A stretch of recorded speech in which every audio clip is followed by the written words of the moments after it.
দর্শক সবাইকে আমন্ত্রণ জানাচ্ছি নিউজ 24 এর প্রতিদিনের বিশেষ আয়োজন জেডএসআরএম ইনসাইড পলিটিক্স অনুষ্ঠানে আপনাদের সঙ্গে আছেন প্লাবন রহমান। এই অনুষ্ঠানের মধ্যে আমরা সাম্প্রতিক সময়ের গুরুত্বপূর্ণ বিষয় তুলে ধরার চেষ্টা করি। আজকে আমাদের আলোচনার বিষয়, আপনারা জানেন যে প্রধান উপদেষ্টা ডক্টর মোহাম্মদ ইউনূসের সঙ্গে বিভিন্ন রাজনৈতিক দলের আলোচনা চলছে এবং এর মধ্যে বেশিরভাগ দল সেই আলোচনায় যোগ দিচ্ছেন এবং নানা রকম সংস্কারের বিষয় তুলে ধরছেন, নানা দাবি তুলে ধরছেন, যেগুলো অন্তর্বর্তীকালীন সরকার তার যে সময় সেই সময়ের মধ্যে করে যাবেন। একটি গ্রহণযোগ্য নির্বাচনের জন্য যা যা করা দরকার, মানুষের অধিকার প্রতিষ্ঠায় যা যা করে দরকার, সেই বিষয়গুলো এই সরকার বড় পরিসরে করে যাবে তেমনটাই আশা করা হচ্ছে। সেই তাগিদগুলো দেওয়া হচ্ছে দলগুলোর পক্ষ থেকে। এই বিষয়গুলো মূলত আমরা আলোচনা করতে চাই। আলোচনার মূল বিষয় আমাদের সংস্কারের চ্যালেঞ্জ ও নির্বাচন। এই বিষয়ে নিয়ে কথা বলতে স্টুডিওতে আছেন রাজিকুজ্জামান রতন সহ সাধারণ সম্পাদক বাংলাদেশের সমাজতান্ত্রিক দল বাসদ। স্বাগত জানাচ্ছি আপনাকে। আমরা নিশ্চয়ই কিছুক্ষণের মধ্যে পাবো শেখ রবিউল আলম, নির্বাহী কমিটির সদস্য বিএনপি। আপাতত শুরু করতে চাই আলোচনা রাজিকুজ্জামান রতন আপনাকে দিয়ে। রাজিকুজ্জামান রতন, নানা বিষয় আসলে আসছে সামনে, বিশেষ করে অন্তর্বর্তীকালীন সরকার এই গণঅভ্যুত্থানের পরে মানুষের আশা জাগা নিয়ে একটি সরকার। মানুষ অনেক প্রত্যাশা, কারণ এর আগে বহু বছর ধরে মানুষ নির্বাচনে ভোট দিতে পারেনি, যেটি মূল বিষয়। ভোটের মাধ্যমে সরকার গঠন, আগের 3টি নির্বাচন নিয়ে বিতর্ক। তো এবার অনেক বেশি প্রত্যাশা, যেখানে স্পেসিফিক্যালি 2-3টি বিষয় বলি, সেই বিষয়গুলো একটু আপনার কথা শুনতে চাই। প্রধানমন্ত্রী পদে এক ব্যক্তি দুবারের বেশি নয়, জাতীয় পার্টির পক্ষ থেকে বলা হয়েছে, হেফাজতে ইসলামের পক্ষ থেকে বলা হচ্ছে। সেই জায়গায় তত্ত্বাবধায়ক সরকার চায় গণফোরাম, সেটি একটা বড় দাবি। আওয়ামী লীগকে নিষিদ্ধের দাবি করেছে এলডিপি। বিশেষ ট্রাইব্যুনালে শেখ হাসিনা সহ তার দোষরদের বিচারের প্রস্তাব করেছে ইসলামী আন্দোলন ও খেলাফত মজলিস। এই বিষয়গুলো প্রথমে একটু জানতে চাই যে নানা সংস্কার কথা বলা হচ্ছে, এই সরকার আসলে কতটা পারবে, এবং বিশেষ করে যে ক্ষমতার ভারসাম্যের প্রধানমন্ত্রী এবং রাষ্ট্রপতির যে জায়গাটা, সেই জায়গায় প্রধানমন্ত্রী পদে এক ব্যক্তি দুবারের বেশি নয়, সেটিতে আসলে কতটা এই সরকার করে যেতে পারবে। 2 নম্বর হচ্ছে নতুন যে সরকার আসবে তাদেরও তো বিষয় আছে এটি সাস্টেনেবিলিটি রাখার ক্ষেত্রে, একটু এই জায়গাটাই। ধন্যবাদ। গণ আন্দোলনের একটা আকাঙ্ক্ষা থাকে, আবার গণ আন্দোলনের পরে যারা ক্ষমতায় আসেন বা যারা ক্ষমতায় অধিষ্ঠিত হন তাদের উপর একটা দায়িত্ব থাকে। এই প্রত্যাশা যেন হতাশায় রূপান্তরিত না হয়, সেই কাজটাই করার দায়িত্ব হলো অন্তর্বর্তীকালীন সরকারের। ফলে অনেক ধরনের প্রত্যাশা থাকবে। অন্তর্বর্তীকালীন সরকার সেই প্রত্যাশা পূরণে কতটুকু ভূমিকা পালন করবেন, কতটুকু সময় নেবেন এবং মানুষের আশাটাকে ফলের রূপ দেওয়ার ক্ষেত্রে তাদের ভূমিকাগুলো কি থাকবে, এটা নিয়ে এখন অনেক ধরনের কথা হচ্ছে। জি, আমাদের এই ভূখণ্ডটা হচ্ছে একটা আন্দোলনের ভূখণ্ড, আবার এই ভূখণ্ডটা হচ্ছে আন্দোলনের ফলাফলটা মানে ছিনতাই হয়ে যাওয়ারও একটা ভূখণ্ড। আমরা দেখুন 52 সালে ভাষা আন্দোলন করেছি না? জি। কতদিন আগে এই ভাষা আন্দোলন, মানে মায়ের ভাষায় কথা বলবো, এই জন্য আমরা আন্দোলন করেছিলাম, জীবন দিয়েছিলাম। এটাকে আমরা একটা সমস্ত আন্দোলন সংগ্রামের একটা ভিত্তি বলে মনে করি। একটা গণতান্ত্রিক চেতনা ছিল তার মধ্যে, অসাম্প্রদায়িক চেতনা ছিল এবং সকল মানুষের মর্যাদার প্রশ্নটা এর সঙ্গে যুক্ত ছিল। ভাষার জন্য জীবন দেয়, বিশাল ব্যাপার আসলে। এবং এর সঙ্গে আমরা শুধু ভাষার কথা বলছি, তো ভাষা তো ভাব প্রকাশের বাহন। সেই ভাবটা কি নিয়ে এসেছিল? একটা মর্যাদাপূর্ণ জীবনও চাই, নিজের ভাষায় নিজে কথা বলতে পারবো না, এর সঙ্গে একটা মর্যাদার প্রশ্ন ছিল। সে নিজের ভাষায় নিজে কথা বলতে পারবো না, সেখান থেকে নিজের দেশে নিজে মাথা উঁচু করে বাঁচতে পারবো না, অথবা নিজের দেশে নিজের সম্মান নিয়ে চলতে পারবো না। এই কথাগুলো কিন্তু একটার পর একটা আসছে, যে কারণে ভাষা আন্দোলনের এতদিন পরেও আমরা যখনই কোনো আন্দোলন করি তখন 52 আমাদের কাছে প্রেরণা হয়, 62 আমাদের কাছে প্রেরণা হয়, 69-এর গণঅভ্যুত্থান আমাদের কাছে প্রেরণা হয়, আমাদের 71 সালের মুক্তিযুদ্ধ আমাদের কাছে প্রেরণা হয়ে থাকে, 90-এর স্বৈরাচার বিরোধী আন্দোলনও আমাদের কাছে একটা প্রেরণা হয়ে থাকে। এই সমস্ত প্রেরণার একটা মিলিত রূপ কিন্তু যে কোনো আন্দোলনের মধ্যে প্রকাশিত হয়। যে কারণে এবারও যখন আন্দোলনটা হয়েছিল, শুরু হয়েছিল কোটা সংস্কার, শেষ হয়েছিল কিন্তু বৈষম্য বিরোধী ছাত্র আন্দোলন। তার মানে অনেক ধরনের বৈষম্যের মধ্যে আমরা ছিলাম। সেই বৈষম্যের বড় একটা বহিঃপ্রকাশ ছিল কোথায়? যে আমার ভোটটা আমি নিজে দিতে পারছি না। এমন একটা রাষ্ট্র আমরা তৈরি করেছি, যারা আন্দোলনে তারাও একবারও আসলে ভোট দিতে পারেনি। হ্যাঁ, ইয়াং জেনারেশন। এমন একটা রাষ্ট্র আমরা তৈরি করেছি, রাষ্ট্রটা মোটামুটি স্থায়ী, কিন্তু নির্বাচনটা হচ্ছে নিয়মিত, তাই না? আমাদের রাষ্ট্র এবং সরকারের মধ্যে যদি আমরা বিবেচনা করি, তাহলে রাষ্ট্র হচ্ছে তুলনামূলকভাবে স্থায়ী, আর সরকার হচ্ছে একটা আসে যায়, সরকারটা তুলনামূলকভাবে অস্থায়ী। কিন্তু যে সরকার আসে সে এমনভাবে রাষ্ট্র ব্যবস্থাটাকে নিয়ন্ত্রণ করে যে মানুষ কখনো কখনো সরকার এবং রাষ্ট্রটাকে একাকার করে ফেলে। যে কারণে সরকার পরিবর্তনের আন্দোলনকে অনেক সময় আমরা রাষ্ট্র পরিবর্তনের আন্দোলনের দিকেও নিয়ে যেতে চাই। তা রাষ্ট্র পরিবর্তনের আন্দোলনটাকে বিপ্লব বলা যায়, আর সরকার পরিবর্তন আন্দোলনটাকে আমরা যেটি আপনি বলছিলেন যে এই যে সরকার দল একাকার হয়ে যায়, মানে সবকিছুই ধরেন প্রধানমন্ত্রীর কর্তৃত্বেই হয়, সব বিভাগ। আপনি এখন যদি খেয়াল করেন নিশ্চয়ই এই বিষয়গুলো তো অনেক আগে এসেছে, বিভিন্নভাবে আলোচনা এসেছে, কিন্তু এখন বেশি করে আসছে যাতে আমরা একটি আসলেই যৌক্তিক সমাধানের দিকে যাই, যাতে করে বারবার বিষয়গুলো সামনে ফিরে না আসে। এই জায়গাটি আসলে কি করণীয় দেখেন? একটা হচ্ছে গ্রহণযোগ্য নির্বাচন, সেই জায়গাটাই মানে কোন কোন জায়গায় সংস্কার দরকার এক মনে করেন, আর হচ্ছে যে এই যে ক্ষমতার ভারসাম্যের জায়গাটা। এখানে দুটো জিনিস খেয়াল করতে হবে, যে আমাদের যে গ্রহণযোগ্য নির্বাচনটা করব তার ক্ষেত্রে আমাদের কি ধরনের নির্বাচন পদ্ধতি আমাদের থাকবে। নির্বাচনটা চাইলেই গ্রহণযোগ্য করা যাচ্ছে না অনেকগুলো কারণে। নির্বাচনে টাকার খেলা হয়, নির্বাচনকে কেন্দ্র করে সাম্প্রদায়িকতার ব্যবহার হয়, নির্বাচনকে কেন্দ্র করে আঞ্চলিকতার ব্যবহার হয়, এবং সবচেয়ে বড় কথা নির্বাচনকে কেন্দ্র করে কখনো কখনো একটা গোষ্ঠীপ্রীতিও তৈরি হয়ে যায়। হ্যাঁ, এবং অনেক সময় আমরা বলেন একটা ভোট ব্যাংক, মানুষের চিন্তাটাও মনে হয় একটা নির্দিষ্ট গণ্ডির মধ্যে সীমাবদ্ধ হয়ে যায়। যেমন আমরা ইংল্যান্ড এবং আমেরিকাতে দেখেছি যে দুটো পার্টির মধ্যেই মানুষের চিন্তাটাকে ভাগ করে ফেলো, এর বাইরে আর কিছু ভাবার আর সময় থাকে না। এটাও কিন্তু চিন্তাকে একটা নির্দিষ্ট গণ্ডির মধ্যে আটকে ফেলা হয়। এই সমস্ত কিছুকে বিবেচনা রাখতে হবে একটা সুষ্ঠু গ্রহণযোগ্য নির্বাচনের জন্য। তার মধ্যে একটা হচ্ছে নির্বাচনের পদ্ধতিটা কী হবে, যে জিতে গেলাম তো সব আমার, হেরে গেলাম তো সব হারিয়ে ফেললাম, এই যে একটা মানসিকতা থাকে আমাদের নির্বাচনের সময়, যে সব পেয়েছি দেশ বানিয়ে ফেলবো, এবং সেটা জনগণের জন্য না, নিজেদের জন্য। যে কারণে বারবার নির্বাচন আসে, নির্বাচনে যারা নির্বাচিত হন বা যারা নির্বাচন নিজেদের মতো করে নেন, সম্পদের পাহাড় গড়ে তোলেন। এখান থেকে একটা নির্বাচিত হওয়া এবং সম্পদের পাহাড় গড়ে তোলা, এই দুটোর মধ্যে একটা সম্পর্ক আছে। সেই ক্ষেত্রে আমরা বলেছিলাম এই নির্বাচন পদ্ধতিটাকেও আমরা, বিশেষ করে বামপন্থীরা বারবার বলেছি, নির্বাচন পদ্ধতিটারও একটা সংস্কার করা দরকার। সেটা কীরকম, যে আমরা অংশগ্রহণমূলক নির্বাচন বা পার্টিসিপেটরি ডেমোক্রেসির একটা অংশ হিসাবে আমরা মনে করি প্রতিনিধিত্বমূলক নির্বাচন ব্যবস্থা, সেটা যদি না করা যায় তাহলে কোনো ভোটের কোনো মূল্য থাকবে না। আমি ভোট পেয়েছি 49টা, আপনি পেয়েছেন 51টা, আপনার এই 51টার কাছে কিন্তু আমার 49টা মূল্যহীন হয়ে যায়। এই জায়গায় আমরা মনে করি নির্বাচনী ব্যবস্থাটা একটা সংস্কার করা দরকার, নির্বাচনকে কেন্দ্র করে জবাবদিহির জায়গাটা তৈরি করা দরকার, এবং আমরা যেটা মনে করি নির্বাচনের টাকার খেলা বন্ধ করার জায়গাটা বন্ধ করা উচিত। নির্বাচন কমিশন নামে একটা কমিশন আছে। কীভাবে টাকার খেলা বন্ধ করবেন? নির্বাচন কমিশন তো বলে যে 25 লাখ টাকার উপরে নির্বাচন করবেন না। আমরা তো বলতে চাই 25 লাখ টাকা লাগবে কেন, নির্বাচনের জন্য এই টাকাটার প্রয়োজন হবে কেন? তাহলে নির্বাচন কমিশন একটা আছে, জনগণের, এটা একটা বলবো যে সাংবিধানিক প্রতিষ্ঠান, এবং নির্বাচন কমিশন নির্বাচনটাও করবে জনগণের স্বার্থে। তাহলে এমন একটা নির্বাচন ব্যবস্থাটা প্রবর্তন করতে হবে যেখানে নির্বাচনে প্রচারণার নামে এই টাকার খেলাটা বন্ধ করা যায়।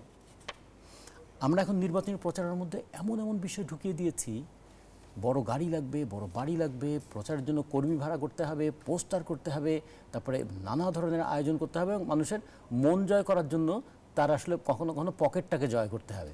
এরকম পকেটে 1000-2000 টাকা ঢুকিয়ে দিতে হবে, অথবা কর্মী বানানো, এবং নির্বাচন আসে মানুষের চেতনার স্তরটাকে এক ধাপ করে নামিয়ে দেওয়া হয়, যে অমুক মিছিল করলে টাকা পাওয়া যাবে, অমুকের কাছে মিছিল করলে টাকা পাওয়া যাবে না।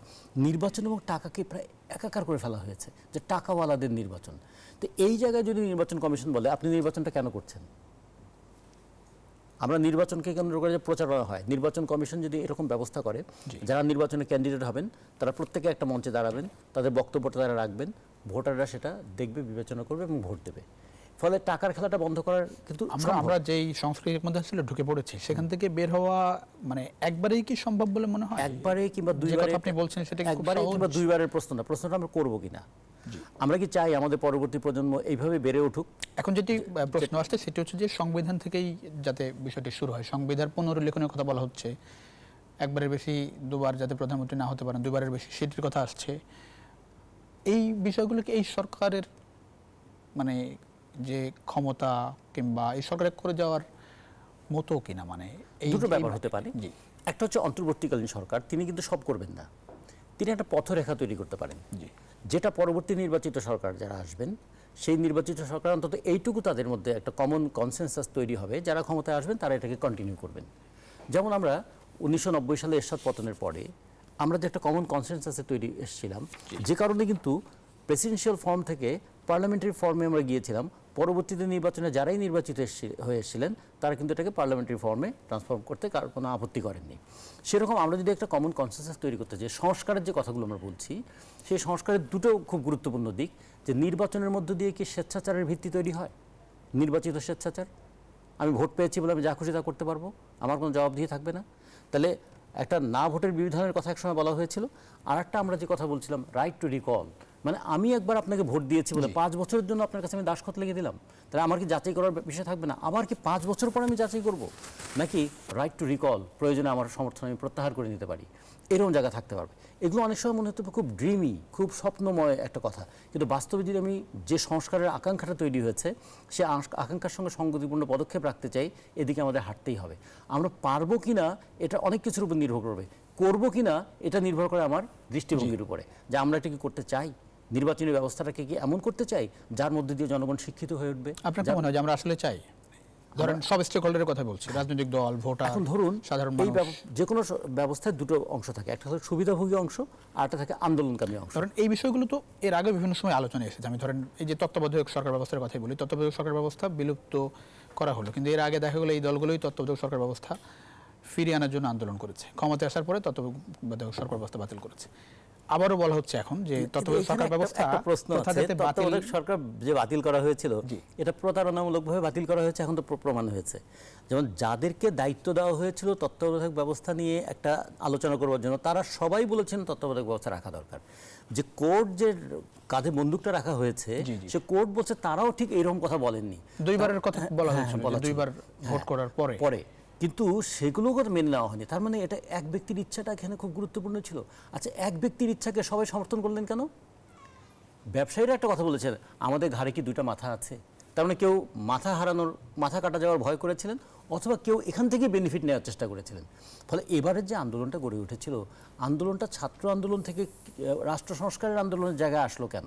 আসলে এই কারণেই যে আমি ছাত্র আন্দোলন বলি, এই ছাত্র আন্দোলনের জীবন দেওয়ার আগেই কিন্তু 2023 নভেম্বর মাসে শ্রমিকরা জীবন দিয়েছে 4 জন, তারা মজুরি, ন্যায্য মজুরির দাবিতে। ফলে শ্রমিকদের জীবন দেওয়া বলি, ছাত্রদের জীবন দেওয়া বলি, কিংবা সাধারণ মানুষের অংশগ্রহণ বলি, এবার যে শিশু কিশোর, একটা স্বাধীন দেশে এত সহজ বন্দুকের গুলি, মানে আমার দেশের মানুষকে আমি এভাবে মেরে ফেলতে পারি?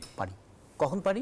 যখন স্বেচ্ছাচারিতা ভর করে কাঁধের উপর, আমাকে ধরার কেউ নেই, আমাকে বলার কেউ নেই, আমাকে কেউ কিচ্ছু করতে পারবে না, এই মানসিকতা যখন তৈরি হয় তখন সেই রকম করতে পারে। এটা অনেক সময় বাইরে থেকে দেখলে মনে একটা স্যাডিস্ট মেন্টালিটি, কখনো কখনো দেখলে মনে হবে এটা একটা প্রচণ্ড একটা ফ্যাসিস্ট অ্যাটিটিউড, কিন্তু মূলত হচ্ছে জবাবদিহিহীন পরিবেশ। আমি যা করছি, আই এম দ্য স্টেট, আমি যেটা করছি সেটাই আইন, আমি যেটা করছি সেটাই সরকার, আমার বিরোধিতা করা মানে রাষ্ট্র বিরোধিতা করা। এইরকম মানসিকতা যখন তৈরি হয়ে যায় তখন মানুষ কিন্তু এরকম কাজ করতে পারে, যেটা দূর থেকে মনে হবে এটা কি মানুষের পক্ষে, ইট ইজ হিউম্যানলি পসিবল, মানুষ কি এভাবে করতে পারে, মানুষ কি এভাবে ভাবতে পারে। কিন্তু ক্ষমতায় এমন একটা মাদকতা আছে যে ক্ষমতা টিকে থাকার জন্য অথবা ক্ষমতাকে স্থায়ী করার জন্য মানুষের নৃশংস হয়ে যেতে পারে। একটু বিরতি নিয়ে ফিরি। দর্শক, ছোট্ট একটা বিরতির সময় হচ্ছে ইনসাইড পলিটিক্সে ফিরছি কিছুক্ষণের মধ্যেই। আশা করি সঙ্গে পড়ছি আপনাদের বিরতির পর ইনসাইড পলিটিক্স। দর্শক, আবারও স্বাগত জানাচ্ছি জেডি স্যার ইনসাইড পলিটিক্সের সঙ্গে আছেন প্লাবন রহমান। আমরা কথা বলছিলাম সরকারের সংস্কারের চ্যালেঞ্জ ও আগামী নির্বাচন নিয়ে। আমাদের সঙ্গে আছেন রাজিকুজ্জামান রতন, সহ সাধারণ সম্পাদক বাংলাদেশের সমাজতান্ত্রিক দল বাসদ। আলোচনায় যেতে চাই। বিশেষ একটি সাক্ষাৎকার করেছে প্রথম আলো স্যার সলিমুল্লাহ খানের। তিনি যেটি বলছেন যে সংস্কার সংবিধান থেকেই করতে হবে, এবং গুরুত্বপূর্ণ কথা বলেছেন যে আমরা আসলে ইতিহাস থেকে শিক্ষা গ্রহণ করি বলা হয়, কিন্তু আমরা আসলে ইতিহাস থেকে শিক্ষা নেই না। নির্বাচনের আগে প্রতিটি রাজনৈতিক দলকে এই মর্মে প্রতিশ্রুতিবদ্ধ বা ইশতেহার দিতে হবে যে সমস্ত মৌলিক সংস্কার অন্তর্বর্তীকালীন সরকার করবে সেগুলো তারা মেনে চলবে। এটা অনেকটা আইনগত কাঠামো আদেশের মতো কাজ করবে। কতটা সম্ভব মনে হয়? না, এটা ছাড়া তো আগামী নির্বাচনটা হবে না। কারণ এই যে সরকারটা আছে, কি কোনো সাংবিধানিক নিয়ম মেনে এই সরকার আছে? নেই। আমরা 90 সালে এরশাদ পতনের পরে যে সময়টুকু সরকার ছিল শাহাবুদ্দিন সাহেবের, সেটা কি কোনো সাংবিধানিক নিয়ম মেনে ছিল না। ফলে এটাকে সংবিধান সম্মত করে তুলতে হবে। সংবিধান সম্মত করে তুলতে গেলে কি করতে হবে? পার্লামেন্টে অন্তত এটাকে অ্যাডপ্ট করে নিতে হবে। তা করতে গেলে পার্লামেন্টে যে সমস্ত দল নির্বাচনে যাবেন তাদের অন্তত এইটুকু কনসেনসাসে আসতে হবে যে এই সময়টাকে নেসেসিটি অফ ডক্ট্রিন এইটুকু বলে এটাকে তাদেরকে অন্তর্ভুক্ত করতে হবে। এটা ছাড়া তো সাংবিধানিক শূন্যতা বলতে কিছু নাই। আমি 1, 2, 3, 4, 5 তারপর তো 9 যেতে পারবো না, তারপর তো আরও দুটার সংখ্যা আমার লাগবে, তো সেটা কন্টিনিউটিটা লাগবে। কন্টিনিউটিটার জন্য এটা করতে হবে, এটা মাস্ট। 2 নম্বর হচ্ছে, এটা না করলাম, তার আগে যে সলিমুল্লাহ ভাই যে কথাটা একটা বলেছেন যে ইতিহাস থেকে কেউ শিক্ষা নেয় না, এটাই হচ্ছে আমাদের সবচেয়ে বড় শিক্ষা। সে কারণে শুধু ব্যক্তিগতভাবে দলগতভাবে শিক্ষা নেওয়ার উপর জোর দিলে চলবে না। একটা কাঠামো, একটা সংস্কারের কাঠামো লাগবে, যে কাঠামোর বাইরে কেউ যেতে পারবে না। তার মানে মানুষের সদিচ্ছা দিয়েই তাকে শুধু আমরা বিবেচনা করব না, তাকে একটা নিয়মের মধ্যে তাকে আটকে রাখতে হবে।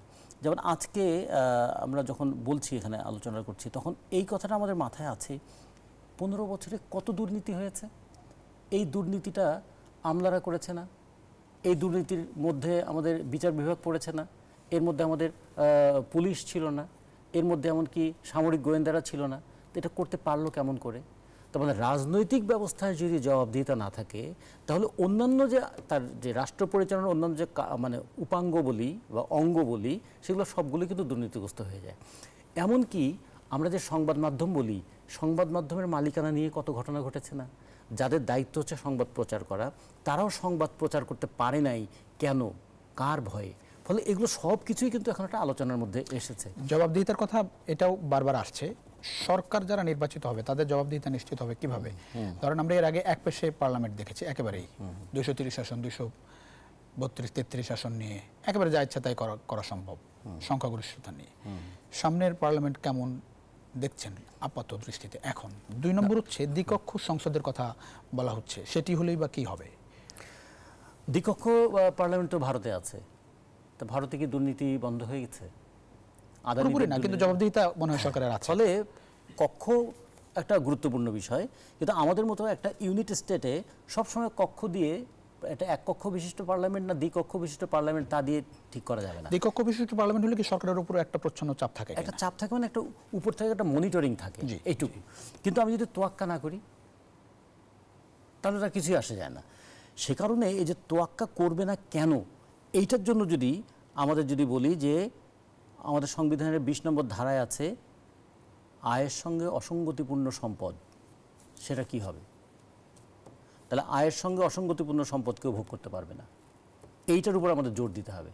আমি এখন স্কুল শিক্ষক হই, অথবা আমি রাজনীতিবিদ হই, অথবা আমি ইঞ্জিনিয়ার হই, অথবা ডাক্তার হই, অথবা আইনজীবী হই, আমার আয় কত, আমার সম্পদ কি, এই হিসাবটাকে সুনির্দিষ্ট করতে হবে। সম্পদের উপর মালিকানাকে কেন্দ্র করেই কিন্তু নানা ধরনের জটিলতাগুলো তৈরি হয়। ফলে প্রথমত এই জায়গায় আসতে হবে। দ্বিতীয়ত হচ্ছে ওয়ার্ড অফ অনার। আমার একটা কথার মূল্য আছে না? আমি যে কথা দিয়েছিলাম, সেই কথাটা যখন আমি মানলাম না, তার একটা জবাবদিহি জনগণের কাছে করতে হবে না? সুষ্ঠু এবং অবাধ নির্বাচনের পদ্ধতি থাকলে তখন কিন্তু এই জবাবদিহির মধ্যে তাকে পড়তে হবে। জনগণ বলবে যে আপনারা কিন্তু গত নির্বাচনের সময় এই কথা বলেছেন, আপনারা বলেছেন নদী নালা খাল বিল দখল থেকে উদ্ধার করবেন, আপনারা নিজেরাই নদী নালা খাল বিল দখল করেছেন। এই যে এবার যে ভয়াবহ বন্যা হলো, এবং আমাদের ইতিহাসে এত বড় বন্যাটা হয়নি, এর পিছনে ভারত থেকে পানি আসাটা যেমন একটা ভূমিকা আছে, সেই সময় বৃষ্টিটা সেটার একটা ভূমিকা আছে, উপর থেকে যে বাঁধের মানে কপাটগুলো খুলে দেওয়া তার যেমন ভূমিকা আছে, দেশের অভ্যন্তরে নদীগুলো যে আমরা দখল করে ফেলেছে দখলদাররা, খালগুলো দখল করে ফেলেছে দখলদাররা, এবং মানে অবৈজ্ঞানিকভাবে যেখানে বাঁধ নির্মাণ করার দরকার নেই, যেখানে রাস্তা নির্মাণ করাটা ঠিক নয়, সেখানে যে তৈরি করা হয়েছিল সেগুলো কি কম দায়ী নয়? ফলে এটাও তো একটা আলোচনায় আসতে হবে যে এই যে পানি, আমরা ভাটির দেশ, উপর থেকে পানি আমাদের নিচের দিকে আসবেই, এই পানি ব্যবস্থাপনার ক্ষেত্রে কি ঘাটতিটা হলো?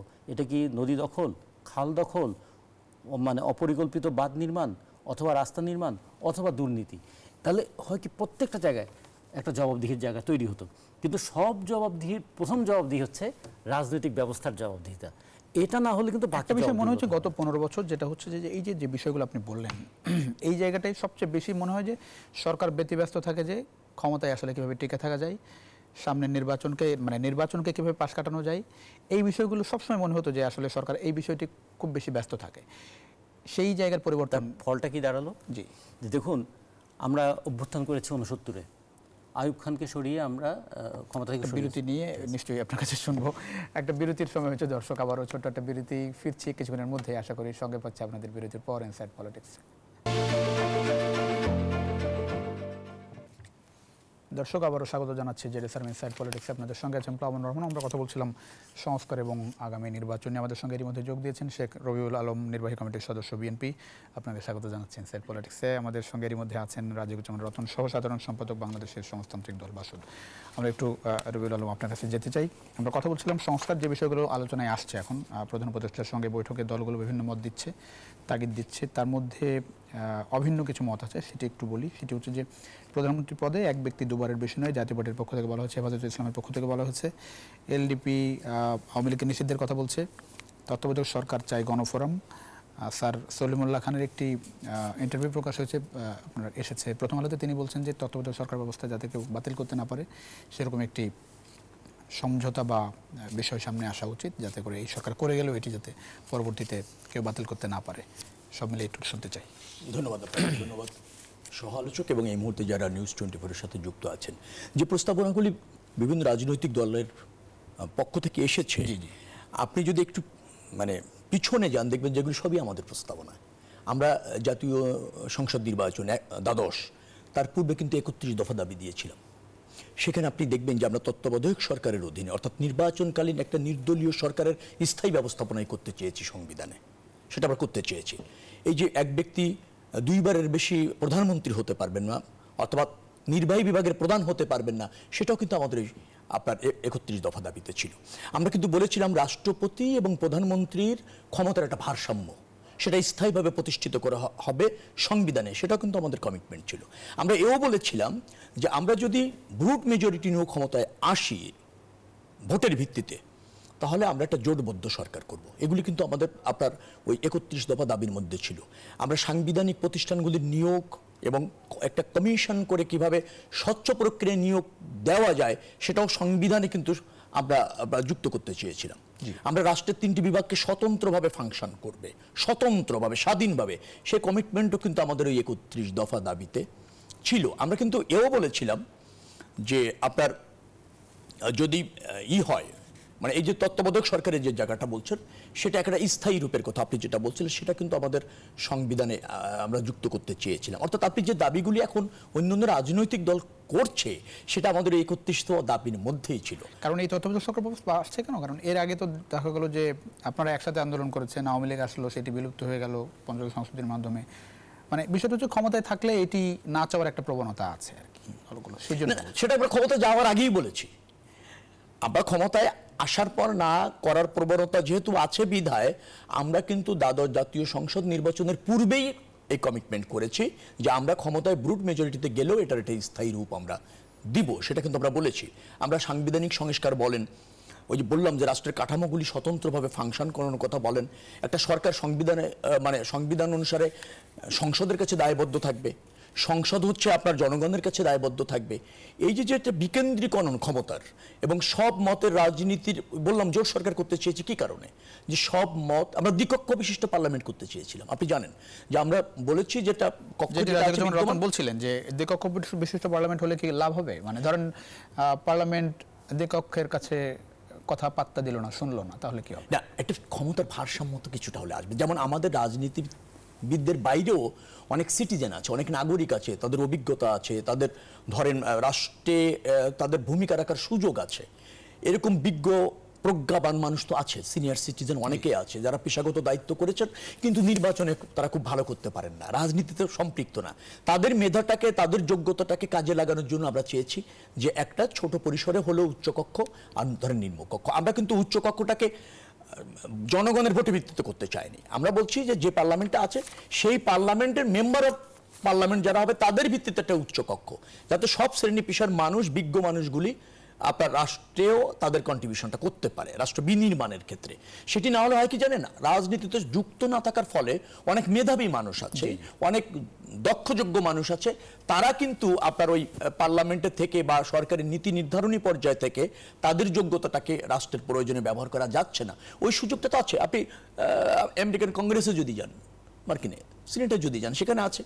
আপনি কমান্স সভা, লোকসভা যান, দুটো তো প্রত্যক্ষভাবে হচ্ছে না, একটা জনগণের ভোটে নির্বাচিত হচ্ছে এবং সেখান থেকে আরেকটা সভা হচ্ছে। এটা পৃথিবীর উন্নত গণতান্ত্রিক দেশগুলিতে আছে।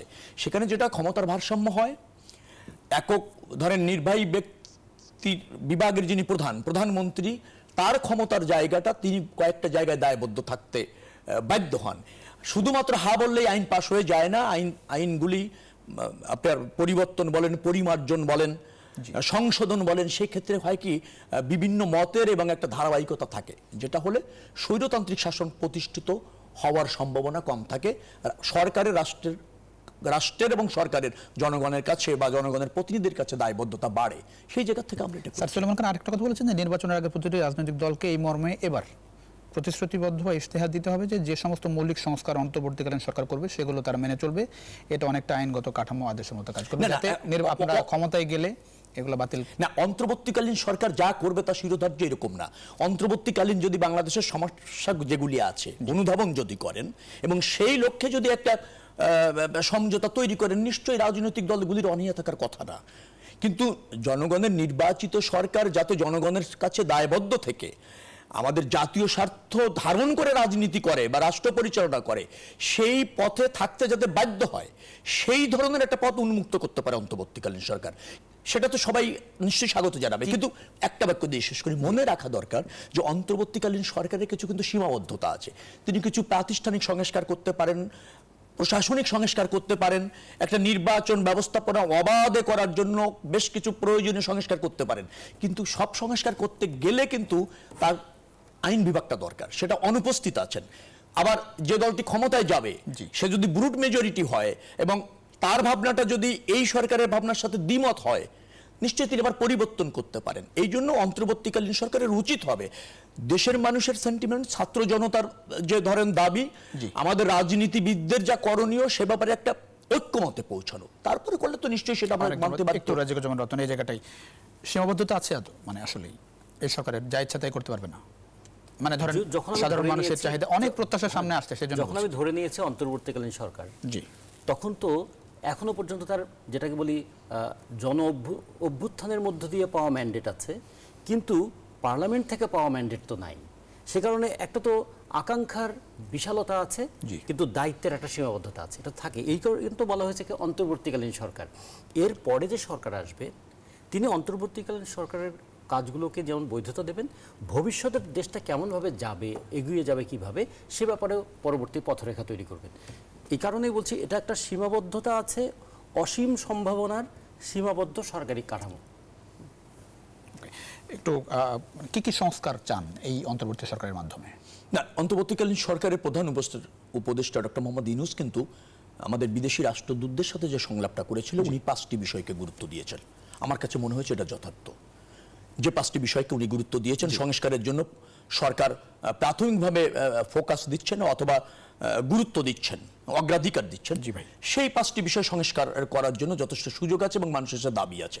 তবে সেটা হওয়া উচিত হচ্ছে যে অবাধ নির্বাচনের একটা ভিত্তিটা তৈরি করা, ভিত্তিটা তৈরি করে জনগণের নির্বাচিত প্রতিনিধি এবং জনগণের নির্বাচিত সরকারের মাধ্যমে সেটা করাটাই হবে একেবারে বৈধ এবং ন্যায্য। এখন আপনি বলবেন যে আশঙ্কা রয়েছে, আশঙ্কা থাকতেই পারে। একটা রাজনৈতিক দল আওয়ামী লীগ ব্যর্থ হয়েছে, আওয়ামী লীগ স্বেচ্ছাচারিতা করেছে, আওয়ামী লীগ ধরেন ক্ষমতা দখল করেছে, মানবাধিকার লঙ্ঘন করেছে, ভোটাধিকার হরণ করেছে, গণহত্যা করেছে, মানে অন্য রাজনৈতিক দলও সেভাবে যাবে বা ভাববে, খুব বেশি সাবধান হওয়া কিন্তু গণতন্ত্রের জন্য শুভ নয়। এই যে রাজনৈতিক দল হিসেবে বিএনপি কি ধরনের শিক্ষা নিচ্ছে, এই যে সরকার গেল বিতাড়িত হলো? না, সবার শিক্ষা নেওয়ার প্রয়োজন আছে। বিএনপি তো সংশোধিত হয়েছে, আর বিএনপি তো কখনো গায়ের জোরে ক্ষমতায় থাকতে চায়নি। আপনি দেখবেন যে বিএনপি তত্ত্বাবধায়ক সরকার নিয়ে আন্দোলন হয়েছিল, মনে আছে আপনার? তত্ত্বাবধায়ক সরকার পার্লামেন্টে প্রতিষ্ঠিত করে ক্ষমতার বাইরে গিয়েছে, তারপর ক্ষমতার বাইরে থেকে নির্বাচন করেছে, নির্বাচন করে বিরোধী দল হয়েছে, ক্ষমতা মানে নির্বাচিত সরকার ক্ষমতা নিয়েছে, পার্লামেন্টে থেকেছে। আমরা কিন্তু ক্ষমতা আঁকড়ে রাখতে চাইনি। আপনি যদি বলেন যে ত্রুটি বিচ্যুতি ছিল কি, ত্রুটি বিচ্যুতি থাকতে পারে, কারণ ত্রুটি বিচ্যুতি সংশোধন করেই তো আপনি ধাপে ধাপে আজকে পরিশুদ্ধ হবেন। পশ্চিমা ধাঁচের গণতন্ত্র যেটা দেখছেন সেটা তো একদিনে আসেনি। আমি দৃঢ়ভাবে বিশ্বাস করি 91, 96, 2001, 2008-এ যেভাবে নির্বাচন হচ্ছিল, ওই নির্বাচন আর 3-4টি টার্ম যদি বাংলাদেশে হতো, তাহলে বাংলাদেশের গণতন্ত্র কিন্তু প্রতিষ্ঠিত হতো। কারণ ক্ষমতার পরিবর্তন হচ্ছিল, মানুষ অবাধে ভোট দিচ্ছিল। এই সংস্কৃতিটা নষ্ট করেছে আওয়ামী লীগ 15 সংশোধনী করে 2011 সালে। এখন কি চ্যালেঞ্জ ফেস করছে বিএনপি? না, আমাদের এখন চ্যালেঞ্জ হচ্ছে মানুষের অনেক প্রত্যাশা দল নিয়ন্ত্রণ রাখা। দল নিয়ন্ত্রণে আছে, আওয়ামী লীগই ভাঙতে পারেনি, দল নিয়ন্ত্রণ থাকবে না কেন? আওয়ামী লীগ দল ভাঙার চেষ্টা করেছে, নিধনের চেষ্টা করেছে।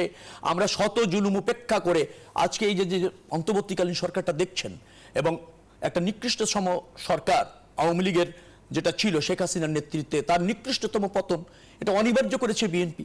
15 বছর রাজনৈতিক সংগ্রাম করেছে, দমন পীড়ন সহ্য করেছে, গুম হয়েছে, আনতার স্কিলিং হয়েছে, আপনার গায়েবী মামলা হয়েছে, হাজার হাজার মানুষ বিভিন্ন গ্রেপ্তার হয়েছে। খবর আসছে যে ধরেন আওয়ামী লীগের মতো বিএনপি বিভিন্ন জায়গায় দখলের চেষ্টা করছে, চাঁদাবাজির বিষয়গুলো সামনে আসছে একটু একটু করে, সেই জায়গায় আমি চাঁদাবাজি দখল বাংলাদেশে এইরকম একটা সরকার পতনের পর বিচ্ছিন্ন কিছু ঘটনা ঘটেছে, কিন্তু আপনার মনে রাখা দরকার 6 থেকে 7 দিন বাংলাদেশে কোনো সরকার ছিল না, 10 থেকে 11 দিন বাংলাদেশে কোনো পুলিশি কার্যক্রম ছিল না। এরকম একটা 18 কোটি মানুষ অরক্ষিত একটা দেশে দুর্বৃত্ত আছে, আপনার আছে, আপনার সুযোগ সন্ধানী আছে, ডাকাত আছে, ছিনতাইকারী আছে, দখলবাজ আছে তো, সেটা তো আর বাংলাদেশ থেকে চলে যায়নি, আছে। হ্যাঁ, তারা বিচ্ছিন্নভাবে কিছু করেছে, কিন্তু সেই দায় বিএনপির উপর বর্তানোটা আমার কাছে মনে হয় না যে ঠিক হবে। একটা আপনাদের হাইকমান্ড থেকে তো খুব কঠোরভাবে বলা হচ্ছে, হাইকমান্ড থেকে কঠোরভাবে বলা হয়েছে, আমরা মাঠে যারা থাকি সর্বাত্মকভাবে নেতাকর্মীদের নিয়ে চেষ্টা করেছি, নিয়ন্ত্রণে এসেছে। ইয়েস, 10 থেকে 12 দিন মানে সরকারের পতনের পরে একটা বিশৃঙ্খলা ছিল, কিন্তু সেই দায়কে আপনি রাজনৈতিক দলের উপর, বিএনপির উপর চাপাবেন। সেটা হতে পারে যে হ্যাঁ, প্রশাসনিক কাঠামো ভেঙে পড়েছিল, রাষ্ট্রে একটা জরাজীর্ণতা ছিল, সেই সুযোগ হয়তো দুর্বৃত্তরা নিয়েছে, সুযোগ সন্ধানীরা নিয়েছে, কিন্তু এই ব্যর্থতা বা এই দায় বিএনপির উপর চাপানোটাও একটা রাজনৈতিক। জানতে চাইলাম আমি আপনাকে বলতে চাই, একটা দায়িত্বশীল রাজনৈতিক দল হিসেবে বিএনপি সর্বোচ্চটা করেছে। বিচ্যুতি আমি আবারও বলছি থাকতে পারে, আর মানুষের প্রত্যাশা অনেক বিদায়, ওটাকে আমি রেসপেক্টের সাথে দেখি, কিন্তু কথাটা হচ্ছে কি বিএনপি সর্বাত্মক চেষ্টা করেছে, এটাই সত্য। তার যে দায় আছে রাজনৈতিক দল হিসেবে, আমরা নিশ্চয়ই অন্য কোনোদিন অনেক বেশি সময় আপনাকে পুরো শোতে পাবো। অনেক ধন্যবাদ শেখরুল আলম আর আপনাদের দুজনকে অসংখ্য ধন্যবাদ এই রাতে আপনাদের মূল্যবান সময় দেওয়ার জন্য। দর্শক, এই ছিল আজকের ইনসাইড পলিটিক্স। দেখুন নিশ্চয় অন্য সময়, সে পর্যন্ত ভালো থাকবেন, সুস্থ থাকবেন, আশা করি নিউজ 24 সঙ্গে থাকবেন।